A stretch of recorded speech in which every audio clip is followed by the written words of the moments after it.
Om Vakratunda Mahakaya Suryakoti Samaprabha Nirvignam Kuru Me Deva Sarvakaryeshu Sarvada Om Shri Mahaganapataye Namaha Om Shri Gurubhyo Namaha Harihi Om Sadashiva Samarambham Shankaracharya Madhyamam Asmadacharya Padyantam Vande Guru Paramparam Asmadgurubhyo Namaha Shruti Smriti Puranaanamalaya Karunalayam Namami Bhagavatpadam Shankaram Lokashankaram Shankaram Shankaracharyam Keshavam Badarayanam Sutra Bhashyakritau Vande Bhagavantau Punah Punah Ishvaro Gururatmeti Murti Bheda Vibhagine Vyoma Bhatyapta Dehaya Dakshina Murtaye Namaha Om Shri Medha Dakshina Murti Swamine Namaha Om Sahana Vavato Sahano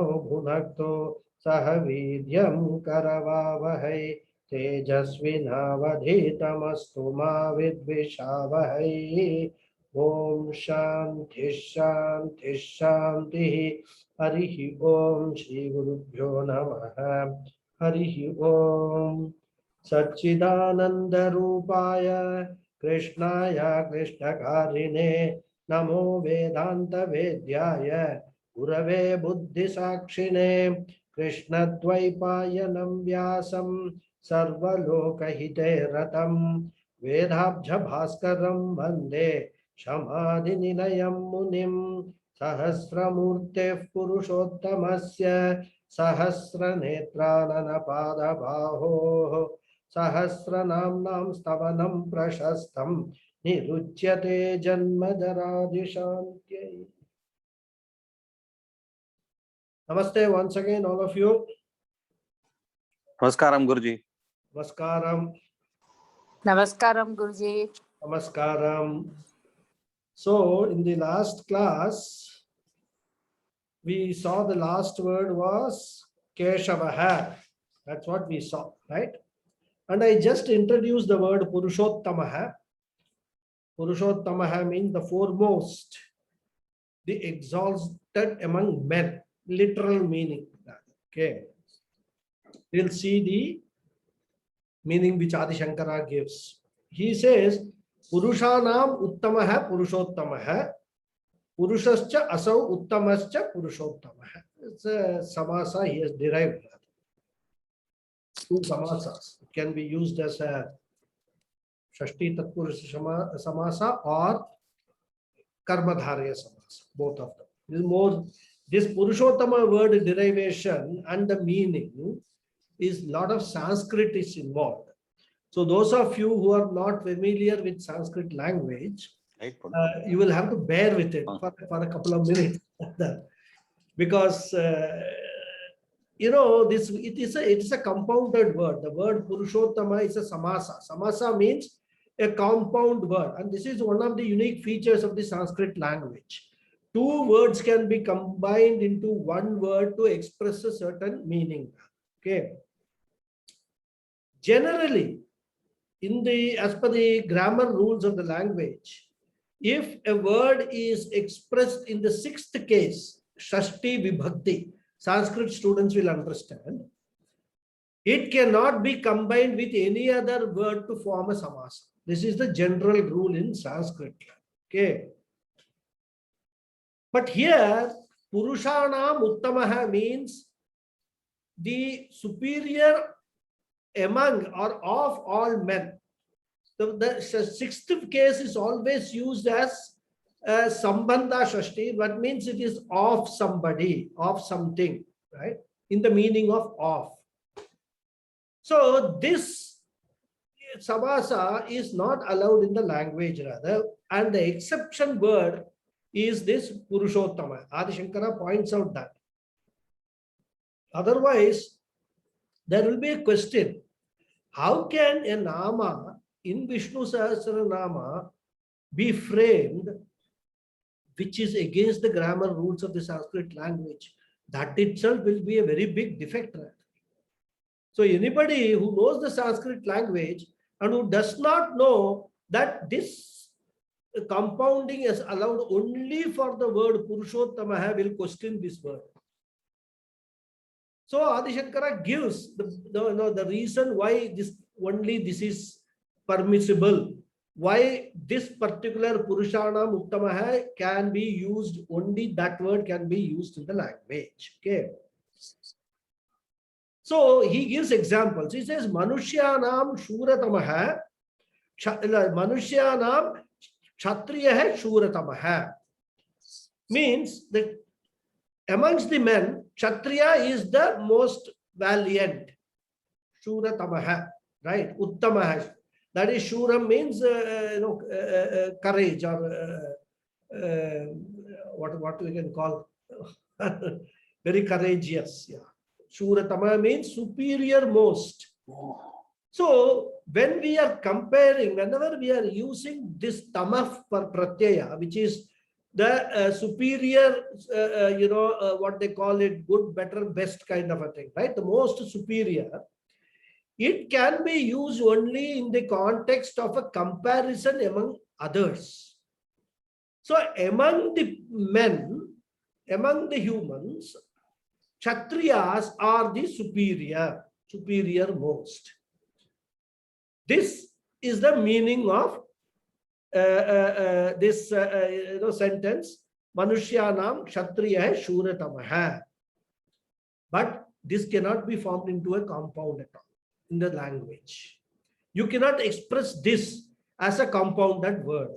You will have to say Manushyanam Kshatriya Shuratamaha. That's all you can say. You cannot combine Manushyanam Shura and Kshatriya together in a compounded word.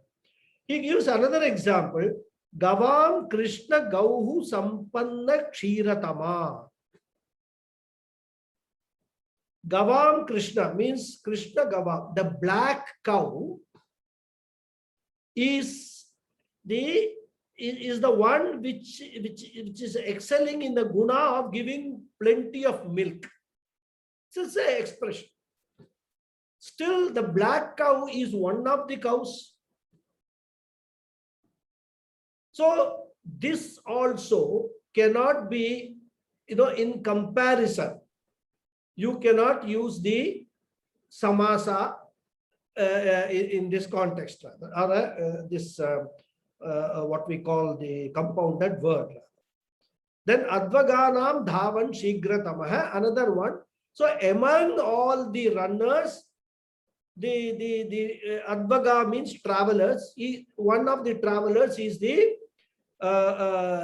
fastest shigratamaha. Okay. So in all these cases, Adi Shankara points out that we cannot make a compound sentence. So if you say Brahmananam Uttamaha, it cannot be combined as Brahmanottamaha.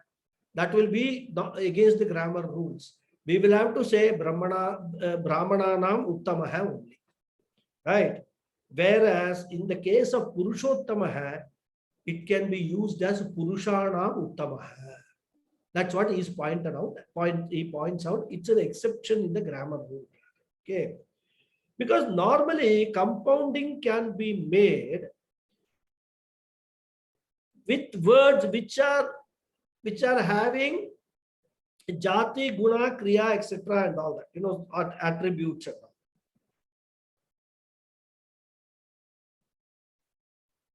So in the case of this Purushottama, because other than the Lord, other than Bhagavan, there is nothing to compare with. So that is why he says that because of that reason that there is nothing else to compare with, this Purushottama can be used in the language. He is Uttama, superior, but he does not belong to the class of men. He is the superior of everything that is there in this entire universe. Okay. And as said, Adi Shankara gives another derivation of the word. This is all complete Sanskrit involved. I mean, very simply, ultimately, Swamiji, I will come to that. Very simply, he explains it. So he uses the fifth case. Purushabhyam Uttamaha, he says, right? And he quotes the following verse from Bhagavad Gita to support this. Yasmaksharamati toham aksharada vichottamaha atosmi loke vedecha pratitah purushottamaha. So there in Bhagavad Gita, Bhagavan says, I am well known in this world and in the Vedas as Purushottama. So again, Adi Shankara gets the support for his interpretation from Bhagavad Gita, because there Lord Krishna uses the word Purushottama for his own self. Because I am Uttama, superior to Kshara Purusha and Akshara Purusha, both. Kshara Purusha means the manifest world. Akshara Purusha means the unmanifest world. So Lord Krishna says, I am the Lord of both the manifest world and the unmanifest world in my Swarupa, as my Swarupa, Sachidananda Swarupa, as pure consciousness. I am the one which is governing, which is the adhishtanam of both this manifest and unmanifest world. So Kshara Purusha and Akshara Purusha, compared to both of them, I am Uttamaha, I am the superior most. So this is what he is saying in Bhagavad Gita, and Adi Shankara has taken that meaning from there. And Pujya Swamiji adds, Bhagavan is Purushottama because he is all pervasive. He is Purusha and he is also Purna, complete in all respects rather. Therefore, Purnatvat Purusha. So, because of he is complete in all respects, Bhagavan is limitless. He has no nothing more, to be added. So that is why he is Purusha, Purnatvat Purusha, and he is Uttama, superior to everything. So that is how we can form this compounded word Purushottama. This is Pujya Swamiji's explanation, which means he is the all-pervasive Brahman, Purushottama. So this is the last word of the previous sloka, Purushottama. I'm sure that some of you who have no clue of Sanskrit would have found it little bit lost in this, but doesn't matter. All that you need to understand is one of the names of Mahavishnu, one of the names of Lord. In Saguna form, it is Mahavishnu. In Nirguna form, it is consciousness. That's all. So all names we can interpret from both perspectives as the Lord with attributes, that is Saguna form, and the Lord without attributes, which is Nirguna. So all names can be interpreted in both the ways, understood in both the ways. Ultimate truth, ultimate reality or absolute reality is the Lord is in Nirguna form, formless, attributeless. That is the ultimate reality. But it is very difficult to relate to such a Lord who does not have any form or any attribute. Because we human beings have a form and all attributes.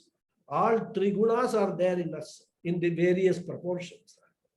So it will become difficult for us to relate. So that is why Shastra provides this platform for us, Ishwara's platform. Understand this, Parameshwara as Saguna Ishwara. The Ishwara with the form like Vishnu, Ganapathy, Shiva, Narayana, Venkatajalapati, so many forms. It is left to you. In what form you want to worship Ishvara, you can choose the form. So much is the democracy available in our culture. But always bear it in mind that Ishvara in his original nature is formless. All the forms are supported by the formless consciousness, existent consciousness and limitlessness of Ishvara, of Parameshwara. This is what we have to keep in mind. So now we will go to the next sloka, the fourth one in this thing, but I think number wise, I don't know, maybe 13th or 14th or something, I don't know. Doesn't matter. So I will repeat the sloka. Those who want to repeat after me can repeat. I will give a pause in between so that if you want to repeat it, you can repeat it. Sarva Sharva Shivastanuho Sarva Sharva Sivastanuhu Bhutadhir Nidhiravyayah Bhutatir Didiram Yaha Sambhavo Bhavano Bharta Shambhavo Pavano Bharta Nasha Sambhavo Bhavano Bharta Shambhavo Bhavano Bharta Prabhava Prabhurishwaraha. Prabhava Prabhurishwaraha. Good. So this has got again, this sloka has got 12 namas. What are they?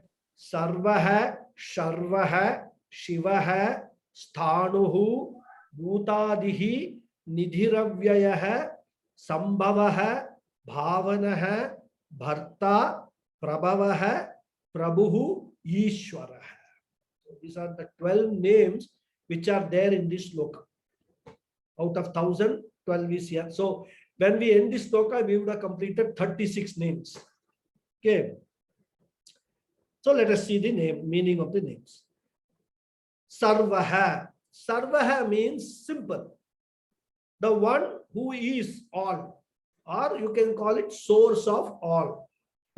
Because he is Karana. Jagat Karanam Ishwara. So he is the source of all. So the Karanam pervades the Karyam. The cause pervades the effect. The Jagat, the whole universe, the cosmos is the effect. And Ishwara is the cause. So since Ishwara pervades the whole thing, so he is Sarvaha, all pervading. Everything is Ishwara only. Right? And Adi Shankara quotes a sloka from Mahabharata, Udyoga Parva. Asatascha sataschaiva sarvasya prabhavapyayat sarvasya sarvada janat sarvamenam prachakshate, he says. Because when you say all, it is very difficult to enumerate what you mean by all. Okay. In this shloka, which is there from Mahabharata, asatascha sataschaiva. Sat means one interpretation we can do, which is murta, which has got a form. Asat is amurta, which does not have a form. This is one way of understanding Sat and Asat. There are different meanings for this word. Sat means existent, Asat means non-existent. That meaning is also there. But in the context of the Mahabharata stoka, Sat means that which has got a form. Asat means that which does not have a form. Okay. So all that is available in the creation, if you enumerate, it can be classified into two, Sat and Asat. Those which have a form and those which do not have a form. For example, the elements space and air do not have a form. Whereas fire, water and the earth, the other three elements have a form. So Sat and Asat, when we just take the Panchabhutas itself, we can classify them as Sat and Asat, that which have a form, that which don't have a form. Similarly, there are many things like, for example, happiness, pleasure, love, anger, all these kind of emotions do not have a form. They can be expressed in certain ways. For example, if somebody is angry, he will, crunch his teeth or something like that, or eyes will be burning. That is not the form of anger. That is the effect of anger. Anger itself does not have a form. Happiness does not have a form.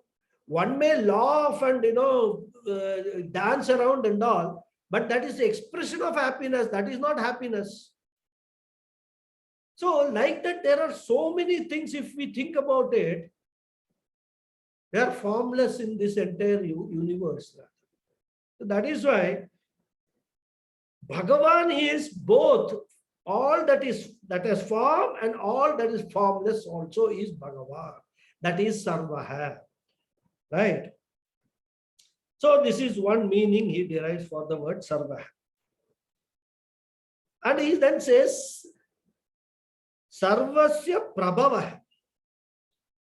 The origin, the creation of everything takes place because of Ishvara only, because of Bhagavan only. Then Sarvasya Apyaya.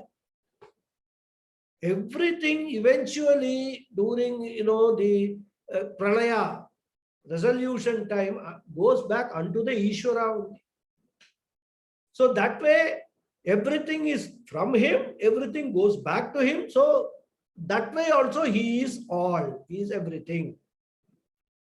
It is like the pot which has come from clay and it will go back to the clay only. When the pot is destroyed, it will go back into the clay form.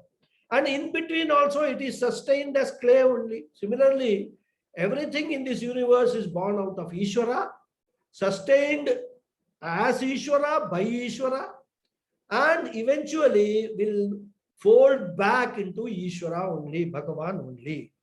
So nothing in this cosmos is separate from Bhagavan. Everything is Ishvara only. So he is the cause of birth, cause of the resolution and resolution of everything. And he is also Sarvasya Sarvada Jnanat. He always knows everything. What all is there to be known in this world, he is Sarvajna. He is the one who knows everything. We are all Alpanya. We know little of it, something and all. And that also, one subject, nobody can claim, I know everything about that subject. We may know little of some subject where we are supposed to be experts. Okay. Well, like we are having this corona business going on now. Nobody, no experts in the world can exactly say what this corona is all about. How it, first of all, how it has come about, nobody knows. How it is going to end also, nobody knows. Only person who will know everything about corona is Ishvara. Right? So he knows everything. That means what? He does not have any ignorance at all. Right? You must understand this, all these words in Vishnu Sahasranamam, they are all taken from our scripture Shastra only. But Bhishma Acharya, who is giving out all these namas, is a very scholar in all the Shastras. So he is giving out all these names which are taken from the Shastras. And the Upanishads also use this word Sarva. Sarvam Khalvidam Brahma. Sarvam Khalu Idam Brahma. Everything here is Brahman alone. Is indeed Brahman alone. Right? This is one Upanishad Vakya. Then there is another Upanishad Vakyam, Ishavasyam Idagum Sarvam. Ishavasya Upanishad, first sentence, Ishavasyam Idagum Sarvam. Everything here is Ishavasyam, is pervaded by Ishvara. Another Upanishad Vakyam. So this word Sarva has been taken from the Upanishads. Sarvam is used in Upanishads. Brahman is Parameshwara, the cause of this world, cause of Sarva, this entire world. Now, when we say Sarva, question is, what all are included in this word Sarva or all? Right? Any enumeration we do, it will be incomplete. It will be long, of course. We can go on counting, but still incomplete. Therefore, what the Shastra does is, how do we explain this? Shastra uses certain methods to convey what this all is about. One we saw, Sat and Asat, form and formless. Say everything which has a form, everything which does not have a form is included in all, means we can understand, okay, we don't need to list everything. So anything comes up, whether this is included in the definition of all or Sarva, we will ask, does it have a form? We'll say yes, it is included. Does it have a form? If the answer is no, again we will say it is included. So because both form, with form and formless are included in this word sarva. Okay. Another method which the Shastra uses is that all that is known and unknown is sarva. Because we can claim that we know so many things, but at the same time, we don't know so many things. As an individual, I may know so many things and I don't know so many things. But what I don't know, some other person may be knowing those things. But he may also have a big list of unknown things rather. So like that, if we look at it, when we put everybody's knowledge together, there is a possibility that most of the known things are covered, but there are still unknown things.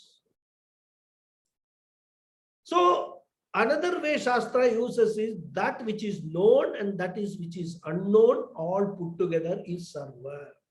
Another method which Shastra uses, and whenever we say known, it implies three things: known, knower, and knowledge. All these things, right? So all that is included in this word sarva. This is the method Shastra uses. And also one more aspect is there from a Sanskrit point of view, from a grammar point of view. Every action, for every action, there are many factors involved, isn't it? Subject, for example, every action has got a subject, an object, an instrument of action, the location of action where the action takes place. All these are there. These are all expressed as karakas in the Sanskrit language. Kartru karaka, karma karaka, karana karaka, all that are explained rather. Okay, our action is to somebody, so that is also, upadha, sorry, not coming. Fourth case, fifth case are there. From somebody, action is taking place. All these are called karakas in the Sanskrit language. And they are usually expressed in various case endings. Sanskrit students will know. And all those are also included in this sarva, in this meaning of all. So, known, unknown, form, formless, all bases or factors of action, everything is included in this word sarva. And the words all has relevance only when there is a manifest creation, isn't it? In unmanifest creation, even though all is there in unmanifest form, but we don't know that at all, because we can't experience that at all. We cannot talk of sarva in unmanifest creation.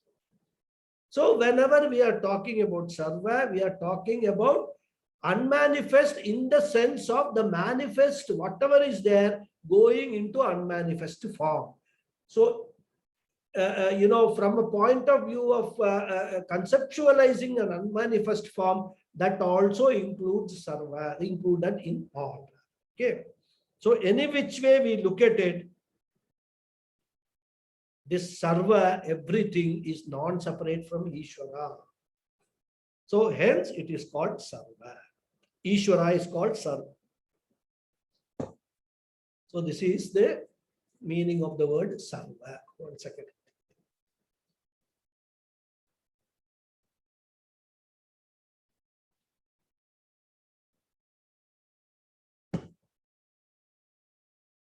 Then the next is Sharvaha. Sharvaha. First was Sarvaha. Now, whenever we are chanting, we must be very careful about the pronunciation. Because otherwise, in Sanskrit, if we just even emphasis change is there, meaning will change. That was Sarvaha, this is Sharvaha, Shah. So Sharvaha means what? The destroyer. Shrunati samhara samaye samharati samharayati sakalaha prajaha iti sharvaha, says Adi Shankara.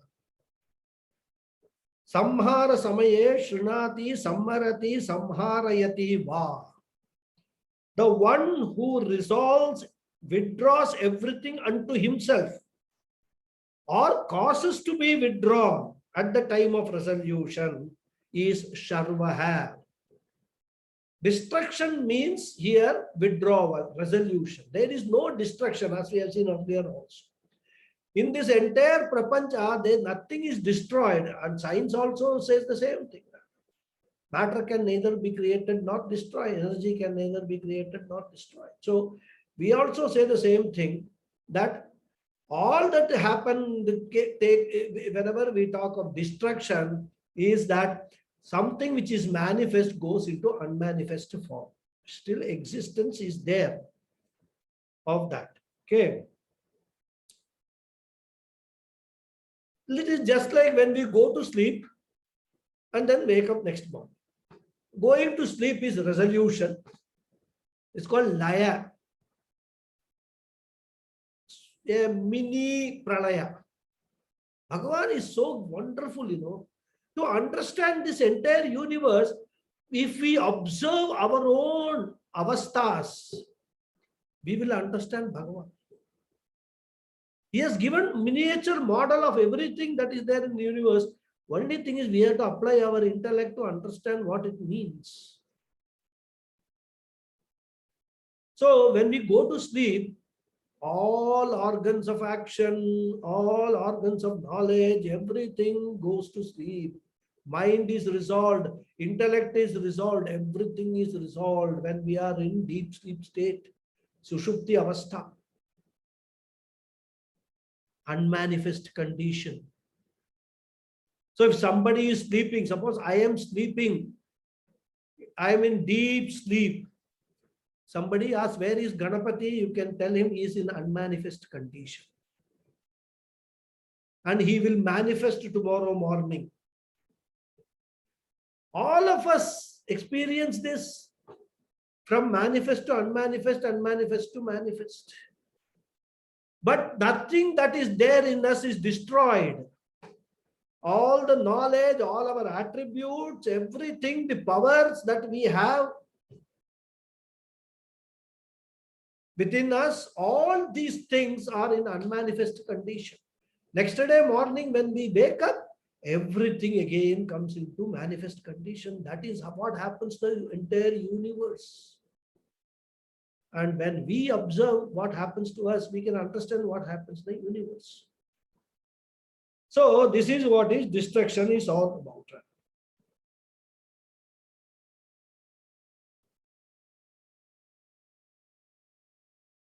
So there is no destruction, there is only temporary resolution. For us, this layam, this resolution may be lasting for 8 hours or 10 hours.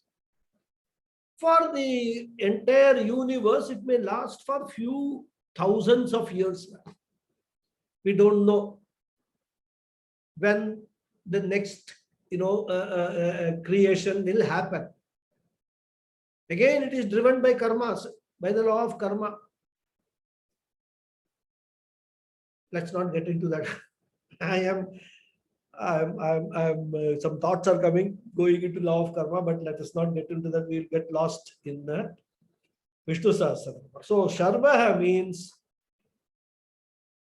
the one who makes everything go from manifest condition to unmanifest condition, the destroyer, within inverted commas, in quotes. So this is Sharvaha. The next one is Shivaha. Shivaha means the auspicious one. Right? Shivam, Shivakaram, Shantam, Shivatmanam, Shivottam. Right? Shivam means auspiciousness. Adi Shankara says, Nistraygunyataya Shuddhatvat Shivaha. Sab Brahma sa Shivaha iti Abhedopadeshat Shivadi Namabihi Harireva Stuyate. He says. The Lord is called Shivaha or auspiciousness. Because the Lord is free from all the three gunas. All the gunas belong to Maya. There is no guna in the in the Nirguna Ishvara. That's why he's called Nirguna, right? He is Shuddha, he is pure. Because what makes everything impure is this Maya, this Trigunatmika Maya. Our impurities also arises from these three gunas only, all these things. Sattva guna, Rajo guna, Tamo guna. The least impurity is there in Sattva guna. Tamo guna, maximum impurities. Rajo guna, less impurities. Least impurities is in Sattva guna. And that is why in the spiritual path, we are advised so many sadhanas to increase our Sattva guna or replace our Tamo guna and Rajo guna. What is there? Make them less predominant and make Sattva guna predominant guna. So that you gain more and more purity of your mind, which is required for spiritual journey. So, Ishvara is Shuddha. As we go, as we increase our Sattva guna more and more and more, what are we doing? We are going nearer and nearer and nearer to Ishvara, to Parameshwara. Because he is of Nirguna. He doesn't have any guna at all. So as we increase one guna maximum, we become nearer to Ishvara. If we have all gunas in equal proportions, then the story will be different. Okay. And Kaivalya Upanishad, he quotes from Kaivalya Upanishad, Sab Brahma Sa Shivaha. So very clearly he says that Brahman is what is being referred to as here as Shivaha. He quotes from Kaivalya Upanishad. He is Brahman, he is Shivaha. He is Brahman, he is auspicious. He is Brahman, he is Shuddhaha, Nirgunaha. That is the meaning Adi Shankara takes. It says, Sab Brahma Sa Shiva Sendra Soshwara Paramaswara. This is the mantra there. So he is Brahman, he is Shiva, and he is also all others, Indraha, etc. Everything is there. So here the Lord Vishnu is praised by this name Sharva, Shiva, Sthanu, etc. You know, we will see all those names. Next name is Sthanu. And these names are used for in Shiva Sahasranamam also. Same Sthanuhu, Shivaha, Sarvaha, all these are used for Shiva also. Okay. And that thereby, you know, if we have this understanding, the meanings of the names, this Abheda, the non-difference between, you know, all these deities will come to the surface to our understanding. There is no difference. Whether you worship Shiva, whether you worship Vishnu, or whether you worship Brahmaji, any Devata, they are all one only. Forms are different. Content is the same. Names even are common rather among them. So this again, you know, gives us the message of Abheda, the non-difference between everything, non-duality, Advaitam. There is only one Ishvara, only one Parameshwara. Call it by whatever name you want. Don't have this fight. I am a Shaivite, you are a Vaishnavite. And there also, within them also fighting goes on rather. Veera Shaivam, Veera Vaishnavam. So many things we have built walls around us and keep on fighting, wasting this human birth in all these petty things that we totally lose sight of what we are born for. What is it that in this human birth, the only thing that we can achieve only in human birth, we totally lose sight of that. And then we have Punarapi Jananam, Punarapi Maranam. This saga continues. Okay. So that is Shivaha, the auspicious. Next is Sthanuhu. Sthanuhu means the one who is firm, immovable, right? Shankaracharya very simply says, Stiratvat Sthanuhu, he says. Okay. Because Brahman is Stiraha, he is there everywhere, he can't move. All pervasive, no space for him, all space which is there, he pervades. He has got to be Stiraha, isn't it?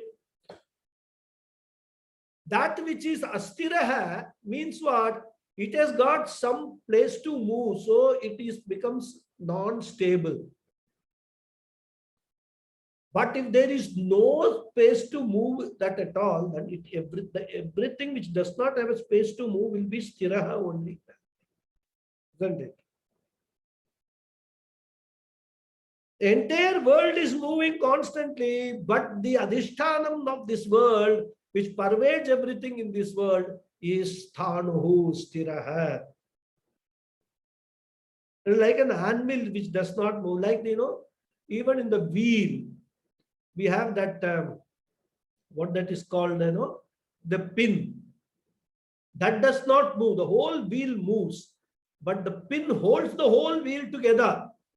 And that's how the chariot or the car moves. But that pin itself does not move. What we call achani, I think in Tamil. I don't know the exact English word. I came to a mind pin like that. So that's what I'm using. But I hope you all understand. Right? Axle. Axle, you can say, axle. Correct. So he does not undergo any change, but allows all changes to take place. Around him, everything is changing. He is in everything, but he is the changeless in all changing things. Changeless entity in all changeless things. Right? As I said, he is the Adhishthana. He is the basis on which the change can take place, rather. But he himself is changeless.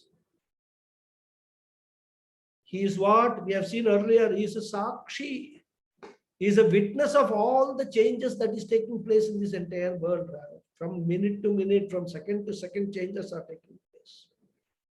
And this is his Nirakara aspect. Sthanuhu means Nirakara, does not have any form.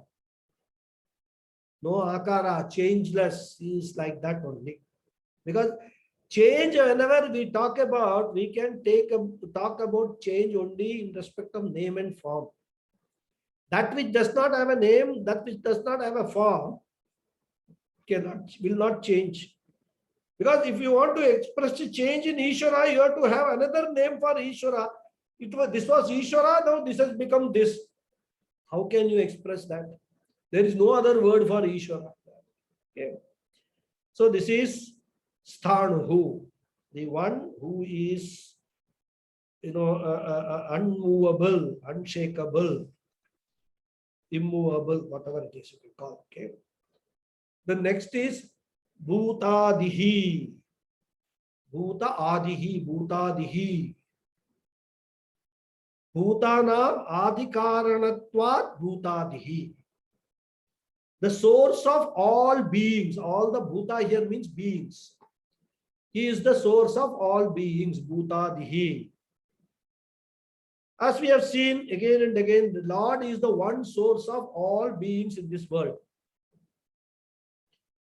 Here the word Bhuta can be taken to mean all the 5 elements, Panchabhutas, from which everything has come. Or it can be meaning as all Bhutas also. So we can say Bhutam or Bhautikam, both we can include in the word Bhuta here. That is elements and elementals. Everything can be included in the word Bhuta here. So before all these elements were born, the Akasha, Vayu, etc., all these 5 elements, the one who was there, before all the Panchabhutas was born, the one who was there is Bhutadihi. Adihi, the one who was a forerunner or who was there before all the Bhutas were born. This can be also interpreted, right? Adi means beginning or the cause. You can take it. Both ways you can take it. So he is Bhutanam Adihi, the cause of all beings and even the elements, as I said. Chandogya Upanishad says, Sadaiva Saumya Idamagra Asit. Sat Eva Saumya. This Sat Vastu alone was there in the beginning. That is the Adi, Agre, he says. Adi is the same meaning, Agre Adi. Generally, whenever we are talking about a change or a cause and effect, generally the cause undergoes a change to produce an effect, isn't it? Now, for example, milk turns into curd. Milk is the cause of curd, but it undergoes a change and becomes curd.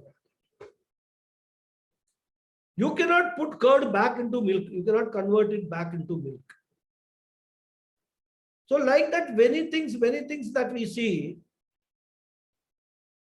the cause may be wood, but when it is a log of wood, when we convert it into furniture, it undergoes a change.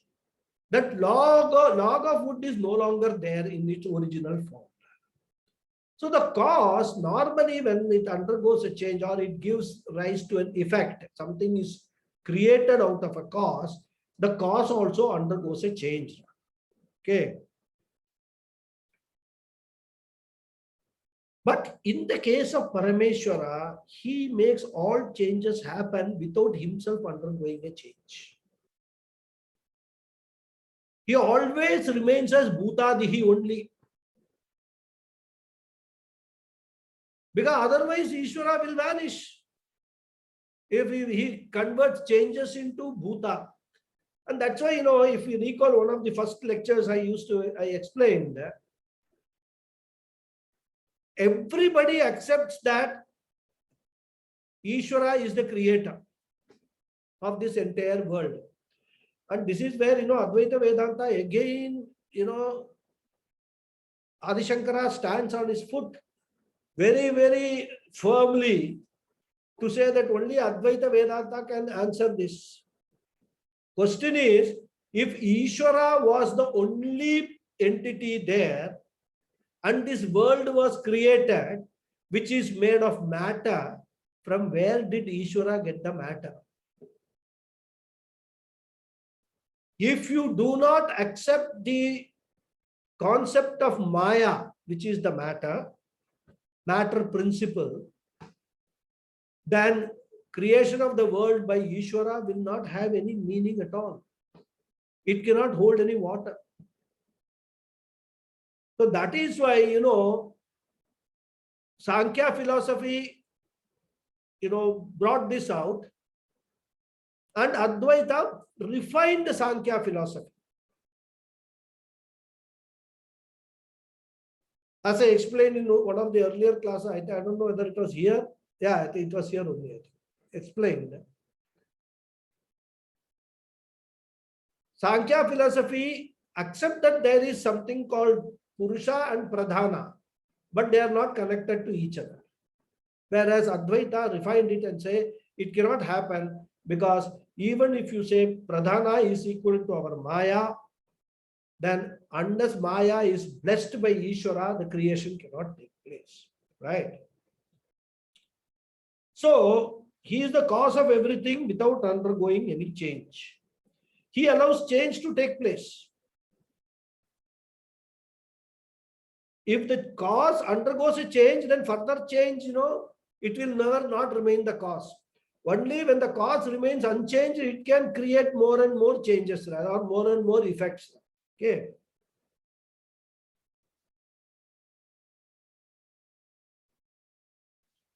So Pujya Swamiji, of course, goes into the explanation of this change from the perspective of time.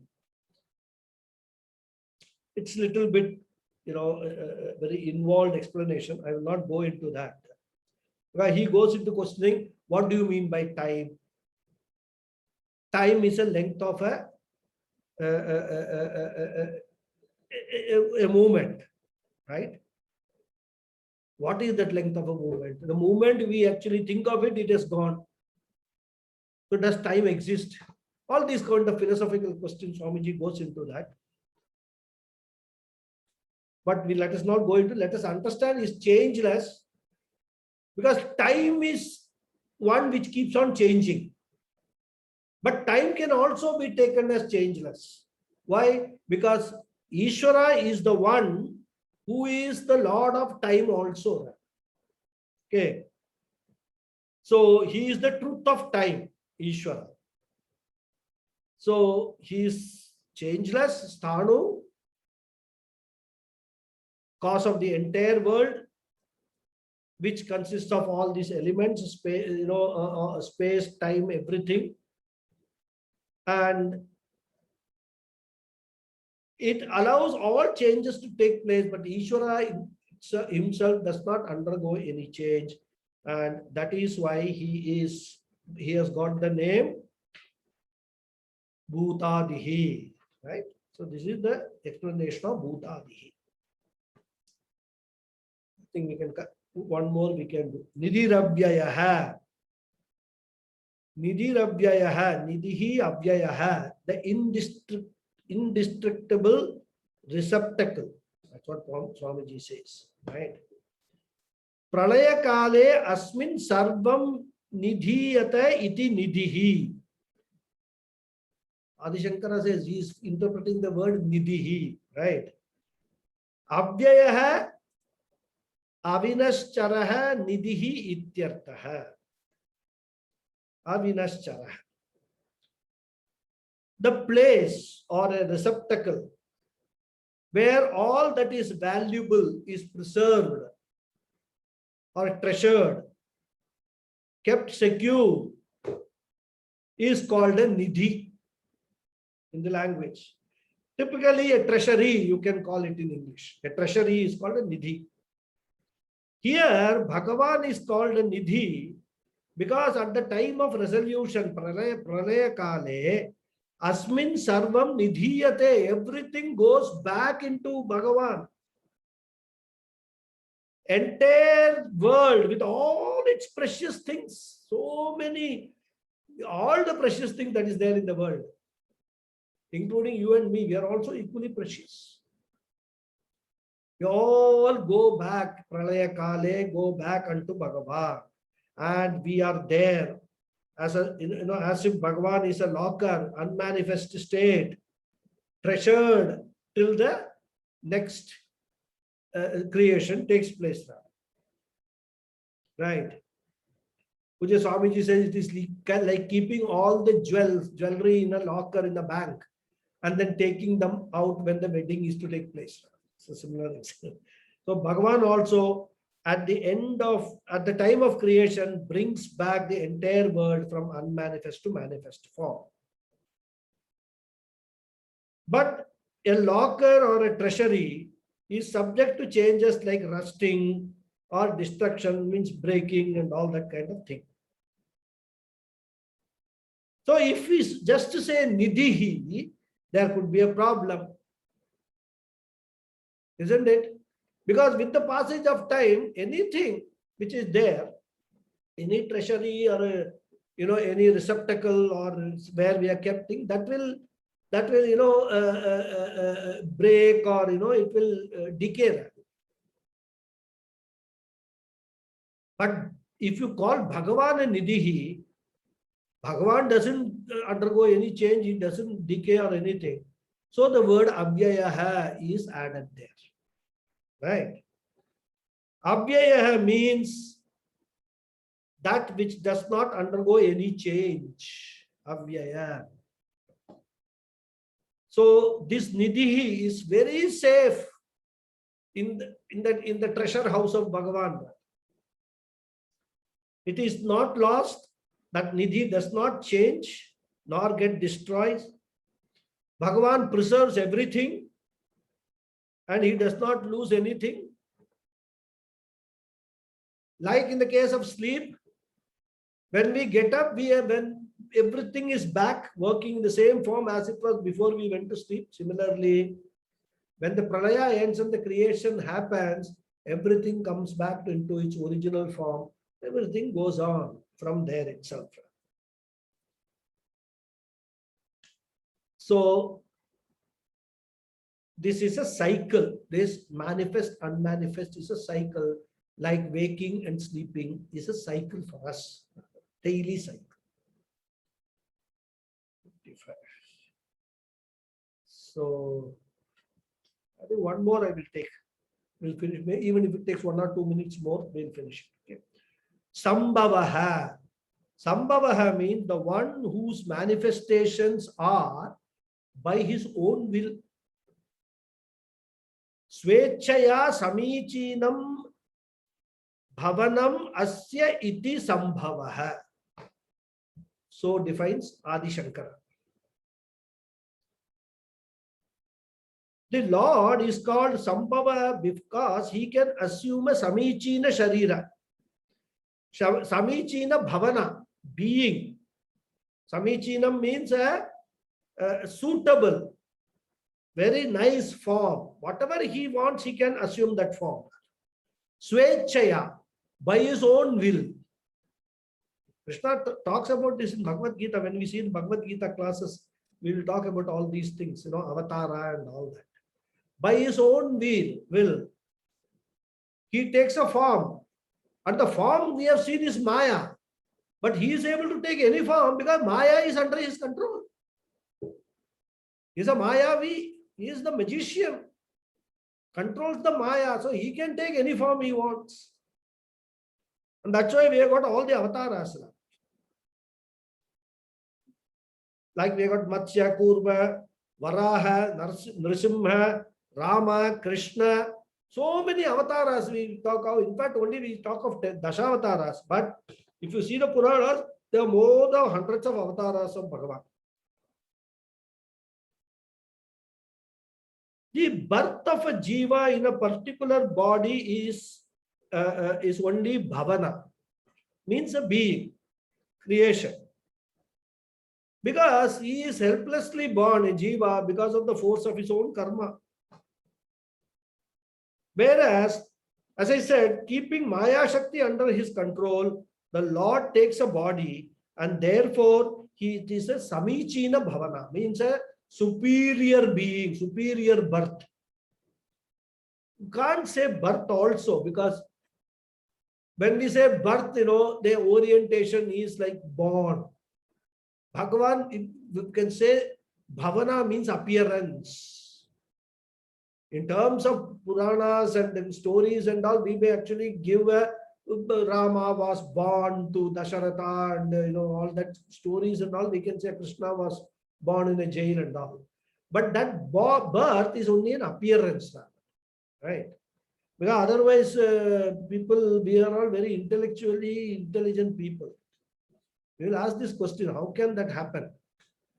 Some others may say that without anything can be born, but we will not accept it rather. Because for us, we know the law of nature. Nature requires a certain, everything to be done in a certain way.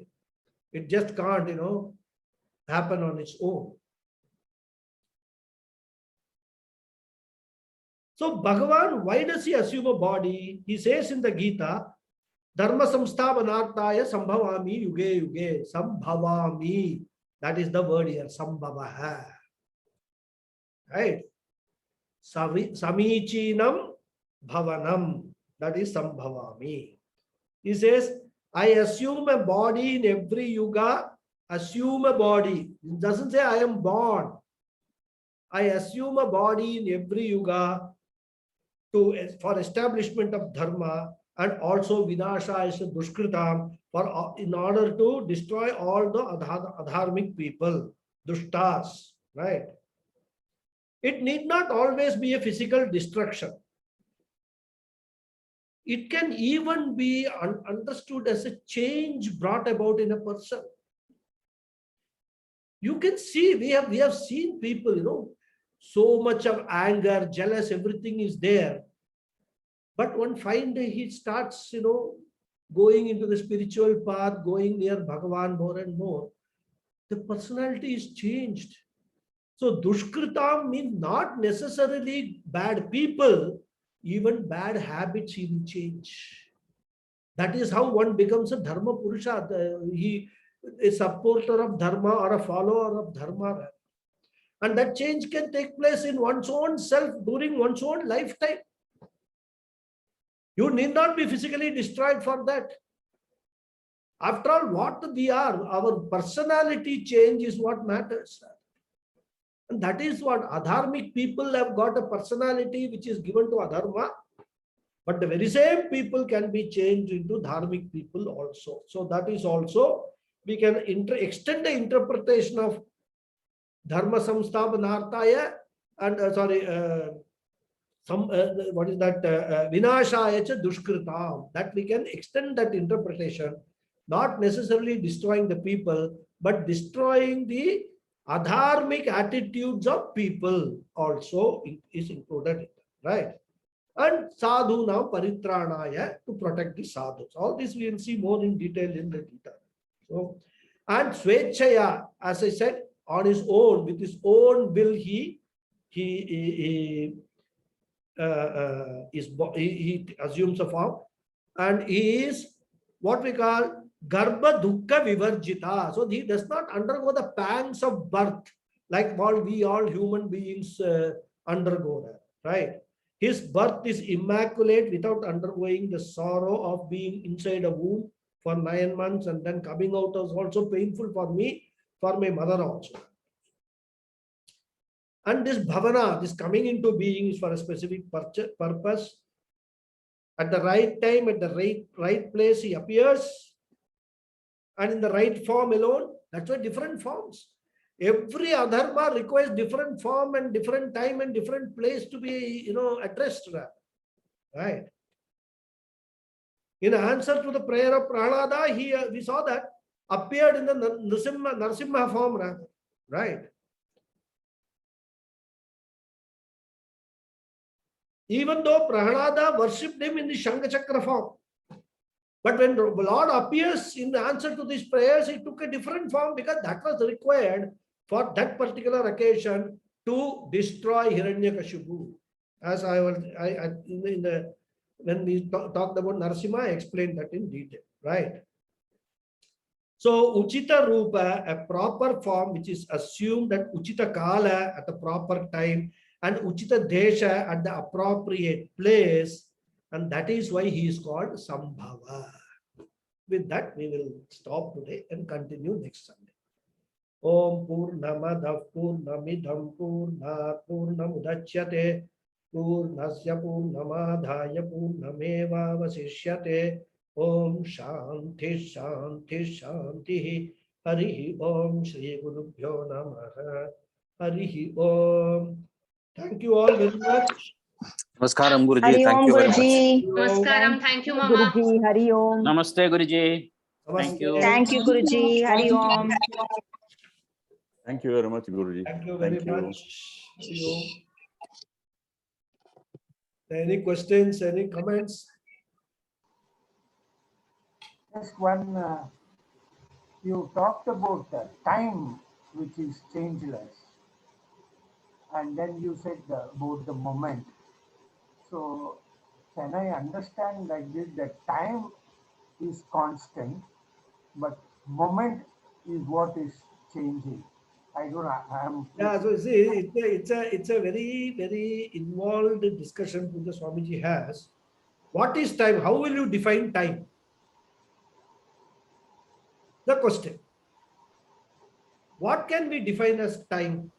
Is 1 hour a time, or 1 minute a time, or 1 moment a time, or 100 years is a time? What is time? He proves that time is mithya, it is non-existent. So, as I said, it is a very philosophical discussion, a very detailed, one needs to go deep into that. Because the moment we say time, that moment has gone. Isn't it? So you can keep on reducing time to movement, to It's movement and a nanosecond. I don't know what are the further nano, and all that. What is ultimately time? So that's why Puja Swamiji says, time is a concept. Time is not a reality. It's a concept which is in Bhagavan. It is in Ishvara. Ishvara is time. That's it. He pervades the time also. So whenever we talk of time and all that, I think in one of the earlier namas, we discussed a little bit about that, the concept of time. We will discuss it some other time, because there is actually, it is not very much relevant for our purpose of understanding the Vishnu Sahasranamam namas. So that is how it is. Then just think about it. What is time? This is the question, and then try to answer that question. What is time? Then whenever you come up with an answer, challenge that answer. You will find that your earlier answer was wrong. Then you will get a new answer. Challenge that answer also. Go on doing this process. And that is the process of inquiry in Vedanta. Anything that is stated is first challenged. And then you will say, okay, yeah, I was wrong there. Now this is the right answer. That also you challenge. And when you go on challenging, you will find that everything is mithya. The only satyam is Brahman. So time also is not a reality at all. Time is something that we have given ourselves. Isn't it? I can explain it in a different way. We say sunrise time and sunset time, correct? Is that a correct expression? No. Yeah. No. There is nothing called sunset time and sunrise time. Sun doesn't set or rise. We have given that. We have superimposed something on the sun which is constant. So like that, if you start thinking, you will find that most of the concepts, in fact, all the concepts that we have, they are all mithya. They have no absolute reality with them. Human beings have created all these things for their own purposes. So you have to give some label. Okay. When I wake up and see the sun, it is sunrise time for me. For me, right? Waking up time. Is there one thing called waking up time? Different people have got different waking up times. Isn't it? Can we define waking up time? We can't. So like that, you go on think that this is what is Vedanta, spirituality, you question the reality of this world. We take this entire world to be real. Question the reality of this world. But of course, first you have to define and understand what do you mean by real. That itself, you ask somebody, they will say, real means what I can experience is real. That is at the, I would say school level people who have got that much understanding. Shastra defines Satyam as that which exists in all three periods of time. That is the only reality. It existed in the past, exists now, and exists in the future. Now take everything, whether it is real or not, against this definition. Nothing will be real. So time also is one of them. Space also is one of them. Isn't it? Our problem is we bind ourselves with all these temporal limitations, spatial limitations, and we feel very limited. Shastra says all your grief, your shoka, all this is because of this misunderstanding of you being a limited entity. Understand, know that you are limitless. That is the whole purpose of the Shastra. And that is why even here, whenever we are seeing each nama, many of the ideas, it may appear to be repeated rather. So the original Swarupa of Bhagavan is being presented through these names and forms. Because other than that, otherwise we cannot, know the original Swarupa of Bhagavan. We have to use name and some form only to do that. And that's what Shastra also does. Rather. By using names and forms, it is conveying a formless entity.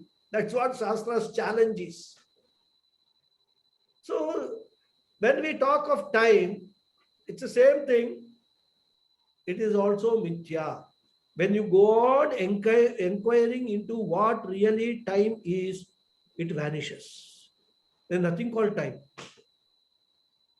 Now, this is all, as I said, Puja Swamiji, actually, we have heard him, in the class explaining this. Little difficult to understand for us, rather. But the more and more you go into it and think about it, then the understanding comes what exactly it is meant, that there is nothing called the time. So even when we say past, present and future, trikale api tishtati, when we say, even that is mithya. There is nothing called trikala. There is nothing past, nothing present, nothing future. There is only Bhagavan. That's it. Right. All these things are like a cinema being shown on a screen. The reality of a film is the screen. Permanently it is there. Pure white color. All that we are experiencing is some films being shown on the screen. And we take that to be real. In fact, in our South India and all that, many old ladies, they go to see some, N.T. Ramarao or some bhakti movies, and they will do namaskara and all in the theater itself. Rather. That much reality they give to some film. And all that we know that actor who is portraying a character of Rama or Krishna must have drunk fully and then come and done that scene. Right? But that is the reality we actually superimpose on everything that we are experiencing. But nothing is real. The only reality is Bhagavan. That adhishtanam, the substratum of this entire universe is the only reality. Satchidananda is the only reality. Anyhow, we'll go on discussing this as a very vast topic, very deep topic. But we have to go on listening to it, thinking about it, inquiring into it, contemplating on that, and then only, the spiritual development will take place. Thank you very much. Thank you very much. Thank you very much. Thank you. Any other question? Any other comment? Or shall we close the session? Okay. Hari Om then. See you all next Sunday. Hari Om. Thank you, Guruji. Thank you. Thank you very much. Thank you, Guruji. Thank you.